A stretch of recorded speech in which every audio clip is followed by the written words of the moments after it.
Hola amigos, bienvenidos una vez más a Balón Dominado y junto con Marcos López Aragón, si nos ven los programas que hemos hecho anteriores, nos gusta meter la lupa ahí en las cuentas, en los presupuestos de los equipos y ver si se están pasando el presupuesto, si están llegando al límite salarial y a partir de ahí entendemos por qué algunos movimientos en este mercado de fichaje, ¿no? Por qué alguna venta que puede sonar sorpresiva, alguna compra también, es por todos estos mecanismos que los clubes tienen que hacer para poder cumplir con su presupuesto de la liga y ante su socio.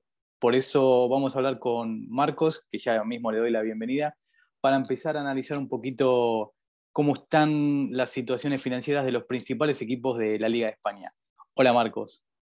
Hola, ¿qué tal, Gustavo? ¿Cómo estás?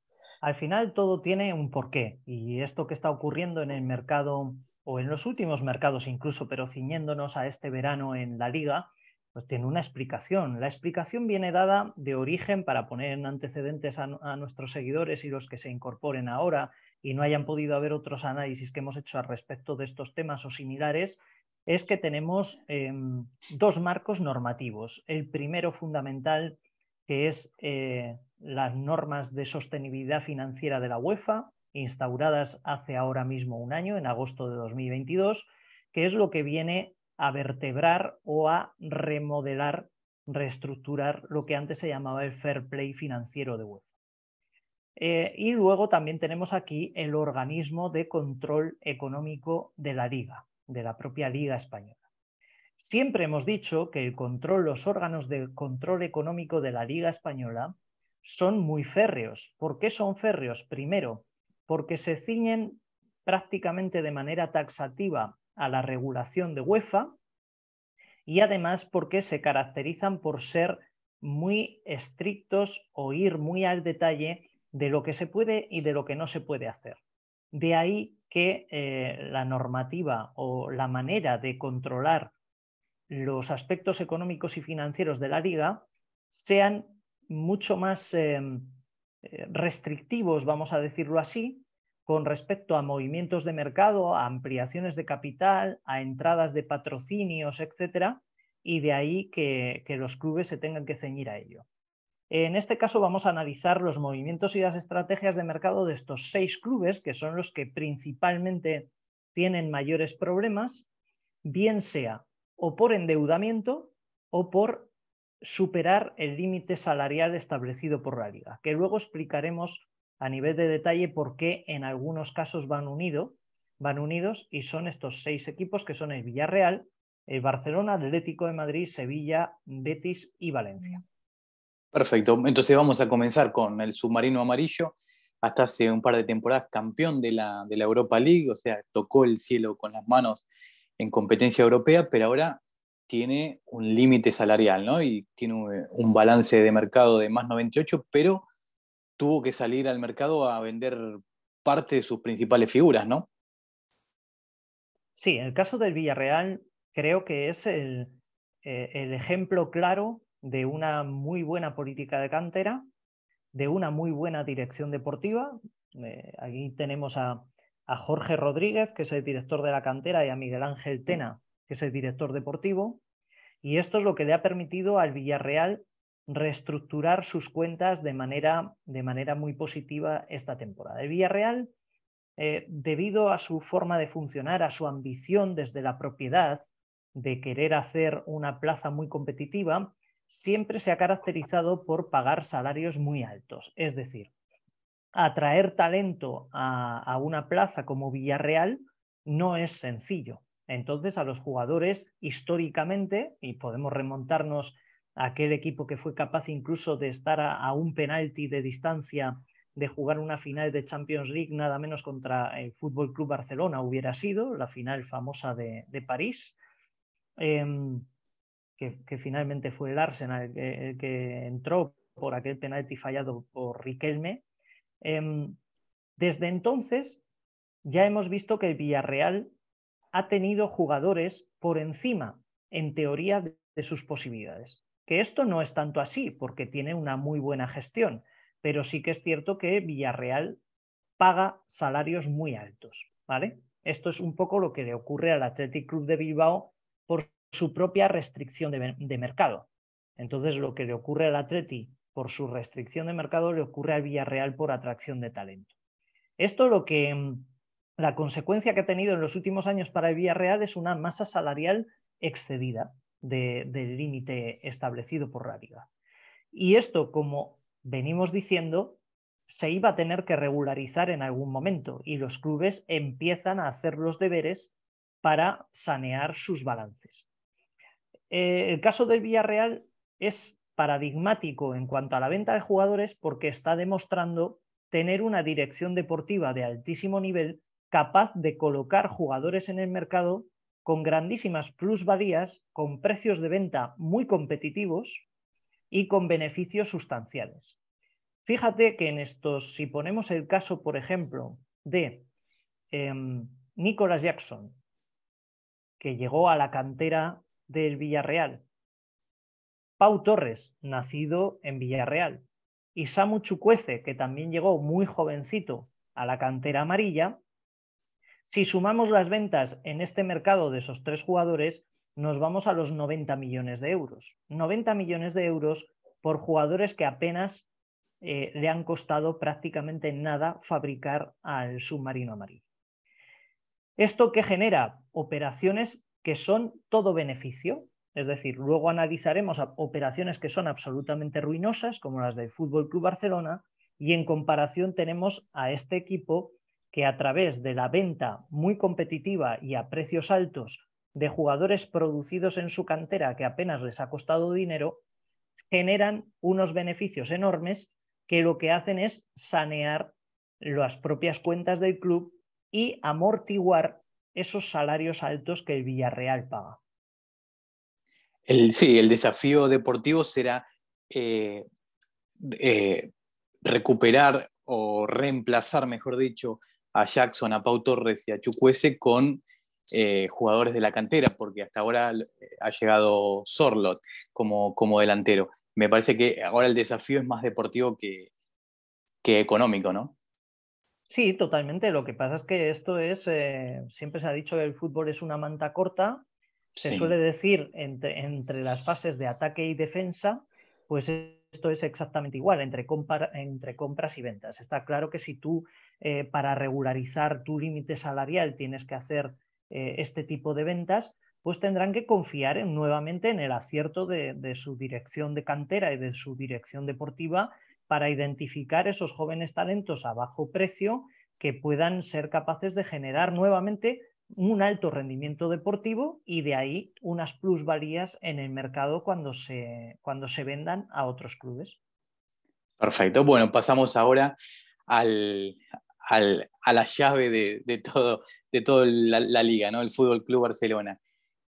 Problema de endeudamiento, límite salarial, un ambicioso plan de reforma del estadio. Ahora van a jugar 1 o 2 temporadas en Montjuic, donde la capacidad del estadio es el 50% menos.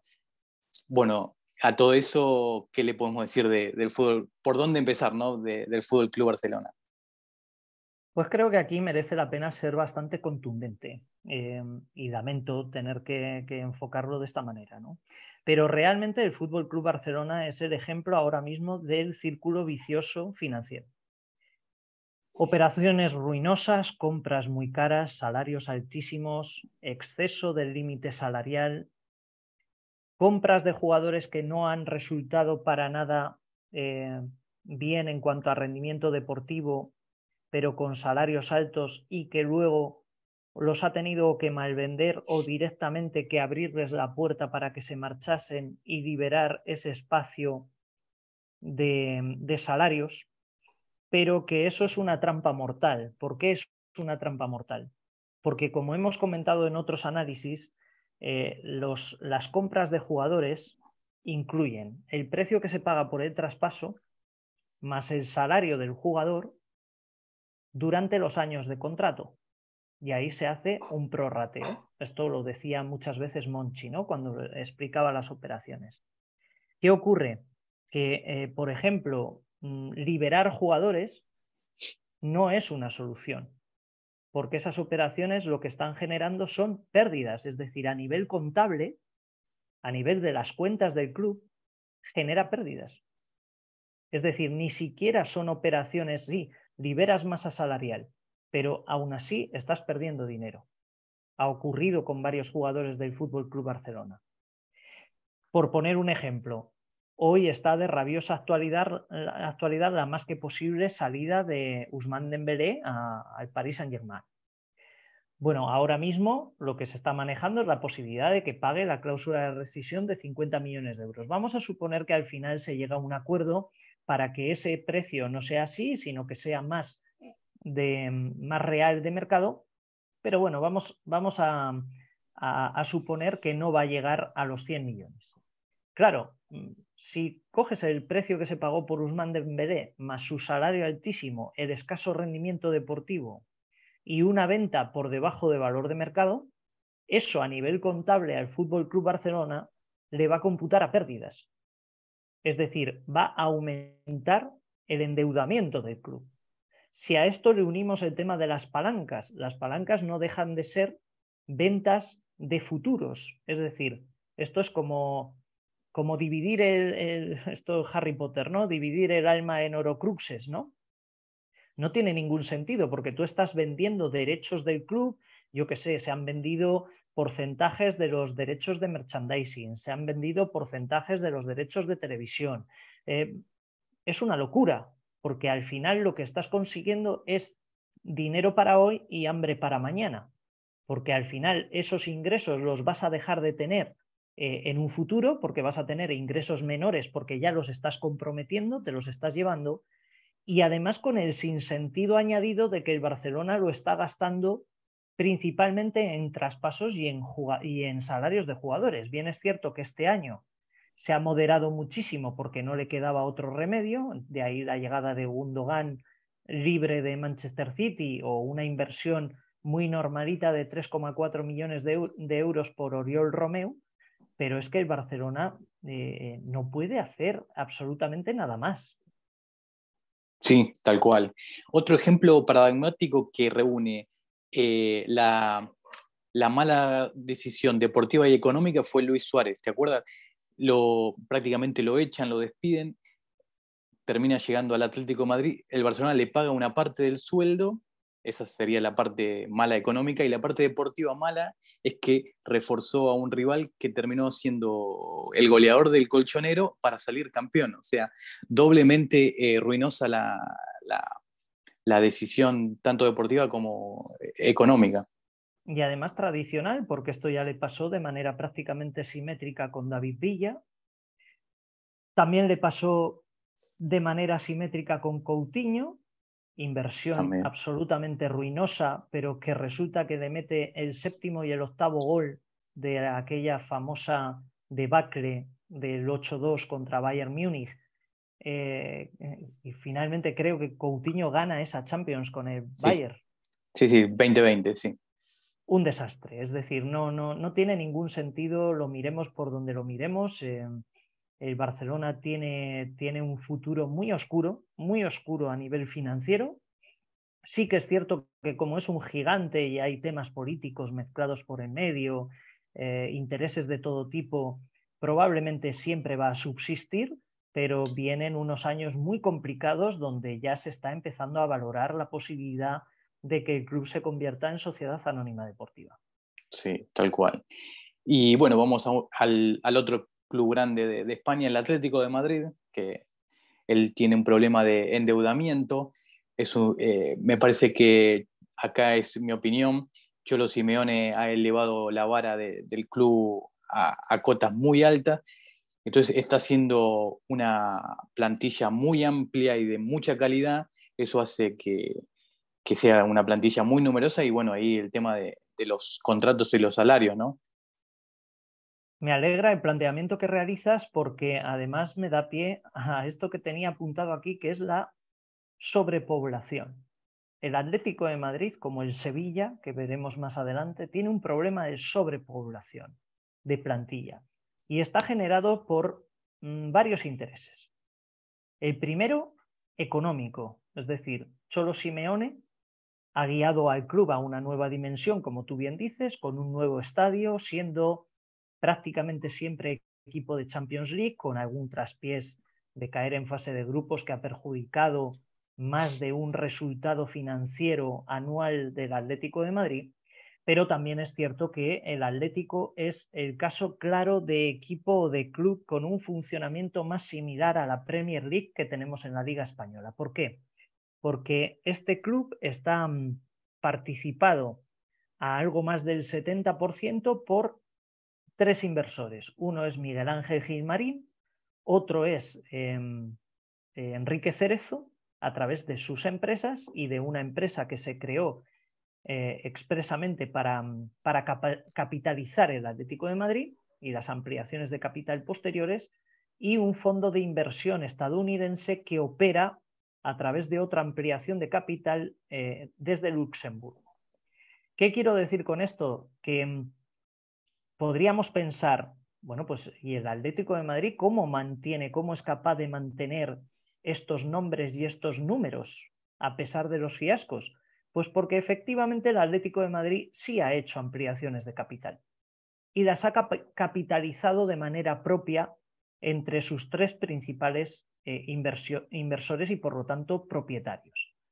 ¿Esto qué significa? Pues que ha capitalizado pérdidas dentro de los límites y de los baremos de la Liga de Fútbol Profesional, de la Liga Española, pero ha capitalizado pérdidas. Y esto lo que hace es que los dueños del Atlético de Madrid, entre los que están el consejero delegado y el presidente, sean plenamente conscientes de lo que hay. Y por lo tanto, ellos son los que auspician de manera deportiva, dirigencial y económica la estrategia de sobrepoblación del Atlético de Madrid que abandera Cholo Simeone. Fíjate que estamos hablando de que este año le computa la 23-24 20 millones de euros de inversión por Griezmann. Que sí que es verdad que en el cómputo total de la operación con el Barcelona, el Atlético de Madrid sale realmente vencedor de ese duelo, pero que aún así estamos hablando de un futbolista que le cuesta esta temporada 20 millones de euros de traspaso al Atlético de Madrid, más la enorme ficha que tiene. Pero a mayores, estamos hablando de que el Atlético de Madrid tiene en plantilla jugadores que en principio deberían ir buscando una salida, pero con salarios altísimos como son Morata, Joao Félix, que deportivamente prácticamente no cuenta, Saúl, Tomás Lemar o Yannick Carrasco. O sea, es un disparate, es decir, el Atlético de Madrid para mí, es la mejor plantilla de la Liga Española, por profundidad, sin lugar a dudas. Creo que tiene una plantilla, sí, yo creo que tiene una plantilla mejor que la del Real Madrid y que la del Barcelona a nivel de GR, de global y por número de jugadores clarísimamente, pero el problema es este. ¿Qué ocurre con el Atlético de Madrid? Que como está capitalizado por sus 3 principales propietarios, lo pueden soportar hasta donde ellos vayan decidiendo, porque como al final, si esto produce pérdidas y están dentro de la tolerancia marcada por la liga, lo van a capitalizar con una emisión de nuevas acciones o con una ampliación de capital, pues no habrá demasiado problema, entre comillas. Sí, tal cual. Hay posiciones que hasta tiene 3 jugadores de suma calidad por puesto. No sé, Javi Galán, Samuel Lino, Azpilicueta, Nahuel Molina. La verdad que, por eso yo, en mi opinión, decía, Cholo Simeone les hizo creer de que ganar la liga se puede, porque ya lo han conseguido. Entonces, no tienen problema en reforzar todo lo que Simeone pide con tal de volver a pelear Champions y a volver a ganar la liga. Sí, porque ¿Qué te además, parece? Sí. se retroalimenta económicamente, es decir, aunque tenga de vez en cuando un fiasco, el fiasco claro es caer en fase de grupos, que alguna vez ha ocurrido, pero aunque tenga ese pequeño fiasco, ellos son los que manejan los números. Entonces, si el presidente y el consejero delegado, que son parte de los propietarios del club, también manejan la parte deportiva con el Cholo Simeone y Andrea Berta, pues entre ellos queda. Tal cual. Pasamos a un equipo que ya lo hemos analizado, que contrataron a un entrenador para zafar del descenso y les terminó ganando la Europa League, y todo cambió, pero no, solo tuvieron esa victoria en lo deportivo, porque en lo económico siguen con problema de límite salarial y con endeudamiento. Y nosotros con Marcos tenemos la fuente que nos ha dicho que toda la plantilla del Sevilla está en venta, que la oferta que llegue por cualquier futbolista será tenida en cuenta por el problema económico que tienen. La situación económica y financiera del Sevilla Fútbol Club es terrible. Es terrible. Lo que pasa es que esto es fútbol, el fútbol es sentimiento, es pasión, sobre todo también son éxitos y por lo tanto trofeos, y el ganar la séptima, nada menos, séptima Europa League, récord absoluto de la competición, y no solo de la competición, sino casi de cualquier competición, porque el Real Madrid tiene 14 Champions y el siguiente es el Milan, que tiene 7. Estamos hablando de que el Milan tiene 7 Champions, pero el Sevilla Fútbol Club tiene 7 UEFAs, que es una absoluta locura. Bien, ¿qué es lo que ocurre en el Sevilla Fútbol Club? El Sevilla Fútbol Club ha tenido en Monchi a uno de los mejores directores deportivos del fútbol mundial sin ninguna discusión. Pero, como hemos hablado en otras ocasiones, hasta el mejor escribiente echa un borrón. Y los borrones de los últimos años de Monchi en la gestión de los mercados del Sevilla Fútbol Club ha devenido, afortunadamente para la entidad, en éxitos deportivos de grandísimo calado, que han amortiguado de alguna manera la debacle económica, pero que han generado un problema terrible tanto de endeudamiento de la sociedad como de exceder el límite salarial impuesto por la Liga. Además, teniendo en cuenta que el Sevilla Fútbol Club está viviendo una guerra interna por el poder y por el accionariado, hay prácticamente un empate técnico entre las acciones que representa Pepe Castro y José María del Nido hijo y las que representa José María del Nido padre.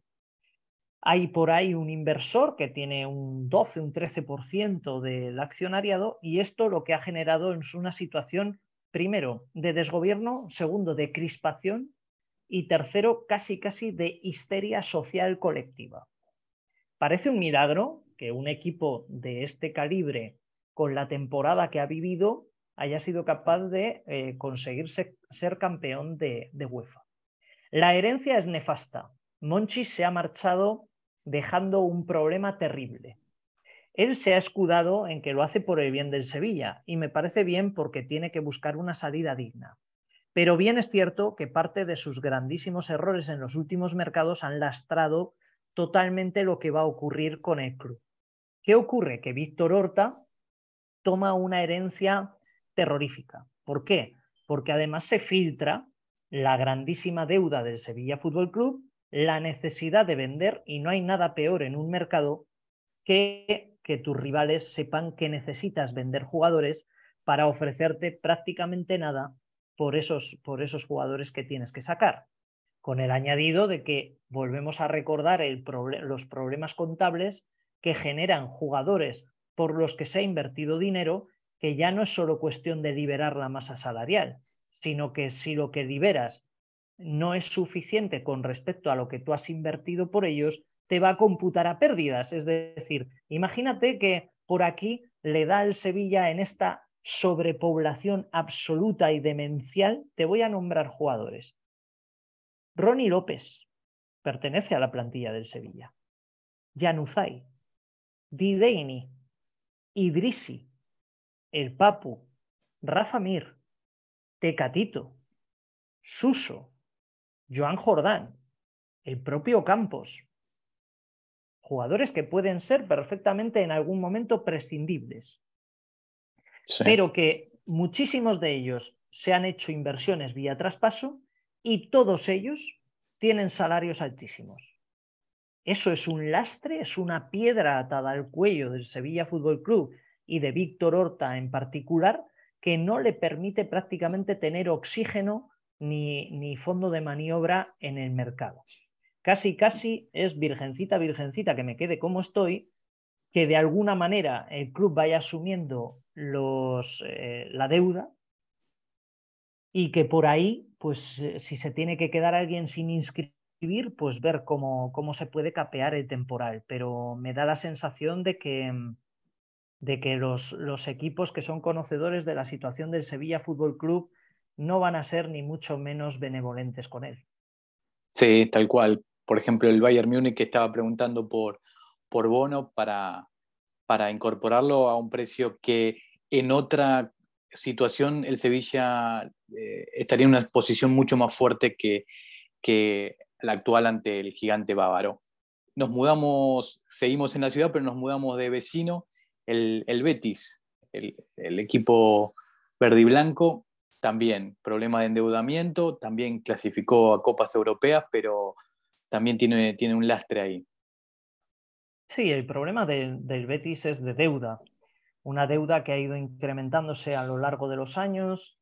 Bien, es cierto que, lógicamente, con el Sevilla marcando el paso a nivel deportivo en la ciudad, no es fácil, no tiene que ser una situación fácil para los dueños y los gestores del Real Betis Balompié, porque al final te va obligando. Es decir, cuando ves que tu máximo rival en tu misma ciudad es capaz de conseguir éxitos deportivos de renombre y grandes jugadores, grandes incorporaciones, pues te obliga, entre comillas, a tener que seguirle el ritmo de una manera muy complicada.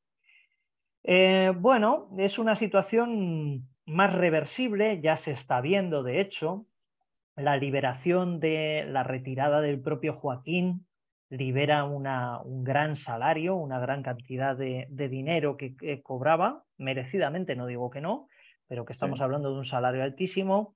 La venta de Canales es totalmente lógica porque es un jugador ya veterano con problemas de lesiones, por el que ingresas 10 millones de euros y además te ahorras el grandísimo salario que Canales tenía en el Real Betis. Acordémonos que Canales eligió no seguir en la Real Sociedad por una cuestión de dinero, no nos engañemos, no fue por otro tipo de razonamiento.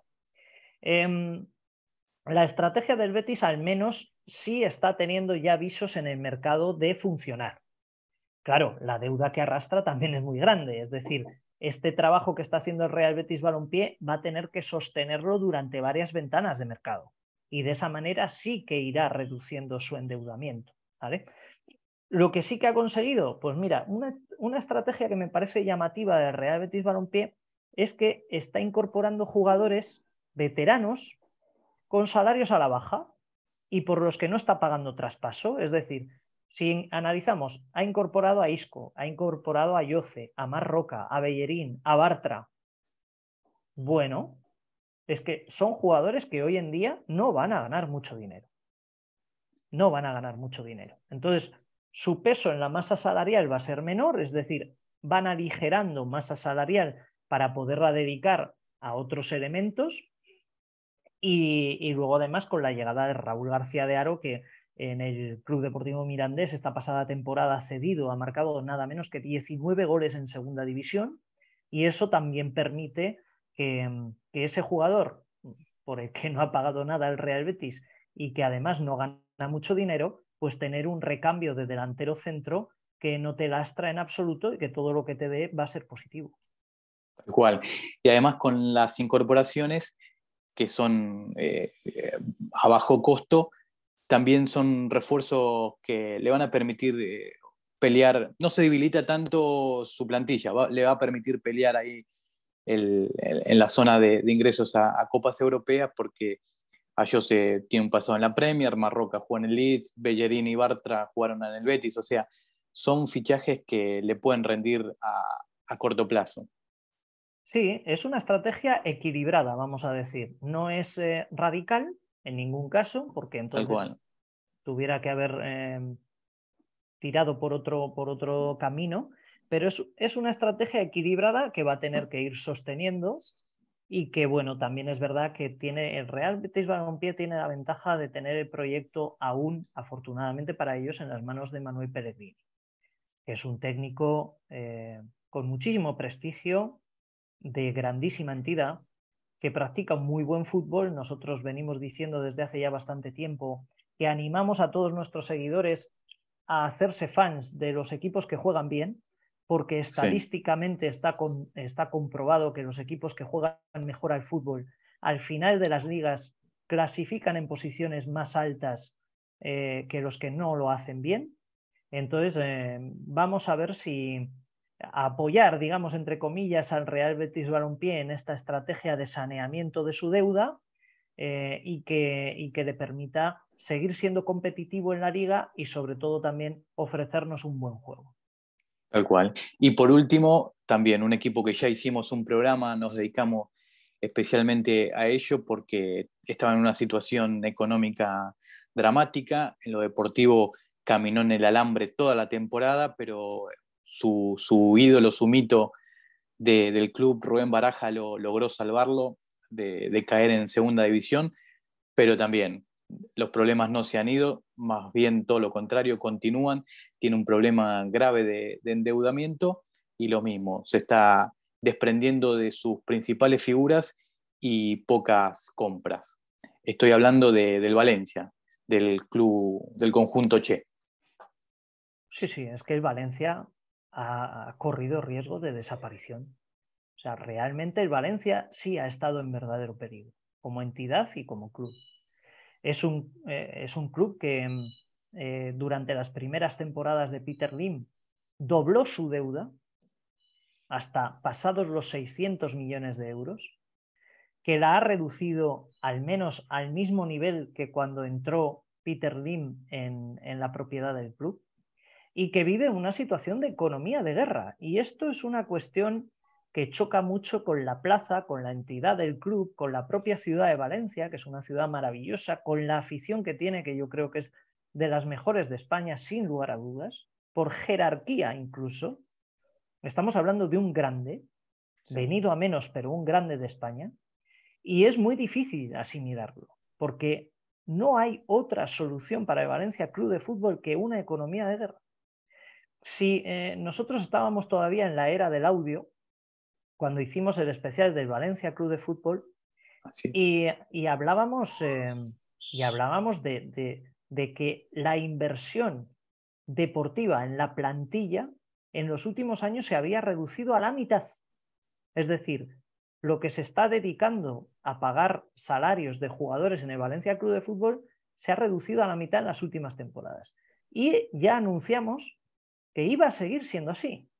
¿Por qué? Porque sigue existiendo una deuda muy grande, porque el límite salarial del Valencia, por el cómputo de sus resultados económicos y financieros, no da para mucho más, y que además el Peter Lim, a través de su sociedad, había ido capitalizando deuda con ampliaciones, pero siendo muy claro que los retornos iban a estar supeditados a ventas de jugadores, es decir, el aval que las garantías que estaba aportando el Valencia Club de Fútbol como entidad a Peter Lim a la hora de inyectarle capital para que no muera, eran los derechos sobre ventas de jugadores.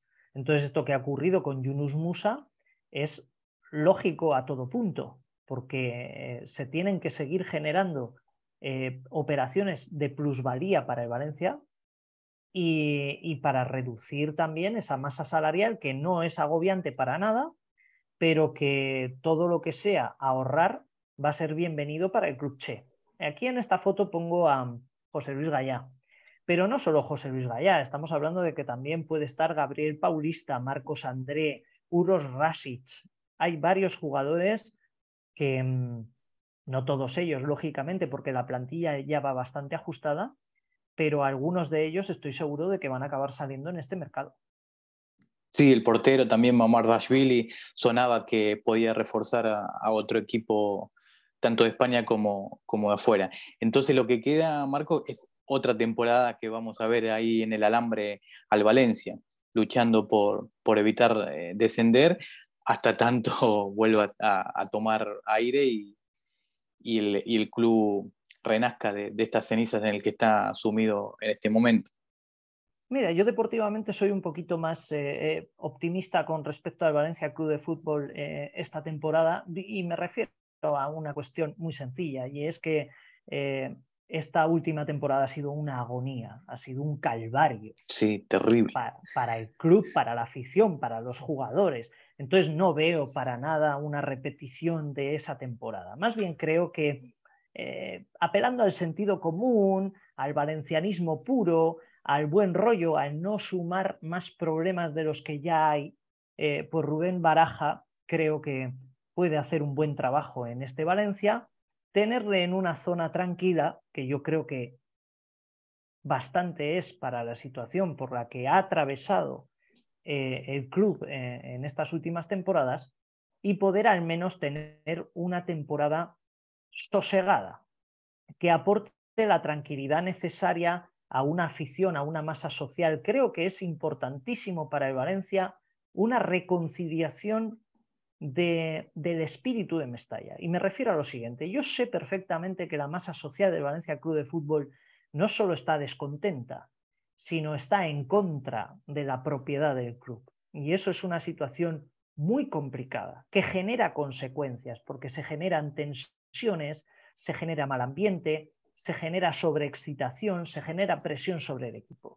Creo que el Valencia tiene la oportunidad, y sobre todo el valencianismo, animo al valencianismo a que esta temporada simplemente apoye a los jugadores, apoye a Rubén Baraja y apoye a la camiseta, que eso verdaderamente sí sigue siendo de la afición del Valencia Club de Fútbol, y listo. Y a partir de ahí empezar a pensar en otras cosas, porque creo que es lo que Mestalla merece. Mestalla merece un buen ambiente de fútbol, un equipo que lo dé todo por la camiseta. No dudo de que Rubén Baraja va a conseguir, como ha conseguido ya, la máxima implicación de todos sus jugadores, y que la afición, por una vez en los últimos años, lo disfrute, esté tranquila, porque pocos equipos van a ganar en Mestalla esta temporada si de verdad la afición está con sus jugadores y con su entrenador. Fantástico, Marco. Programón hicimos. Ahora lo único que queda es que empiece a rodar el balón. Ya tenemos ganas de liga. Y excelente pantallazo nos has dado de cómo están los principales equipos de la Liga de España. Te mando un fuerte abrazo y seguimos en contacto, esperando que empiece a rodar el balón. Claro que sí. Desde aquí animamos a todos los seguidores, sobre todo de nuestro fútbol, de la Liga Española, a que sean benevolentes con sus clubes, a que vean que realmente cuando se ficha poco, cuando se vende jugadores, cuando se intentan arreglar los números, es por alguna razón. Entonces, la Liga está haciendo un buen trabajo, está haciendo de poli malo, pero los clubes no hay ni comparación en lo que es la gestión profesional de los clubes españoles hoy en día de lo que fue hace 15 o 20 años. Animo a la gente a que esté tranquila, a que pase las dificultades, a que anime a sus equipos, animo a los equipos a que jueguen bien al fútbol y a que tengamos una temporada atractiva. Tal cual. Abrazo. Otro para ti, Gustavo. Chao, chao.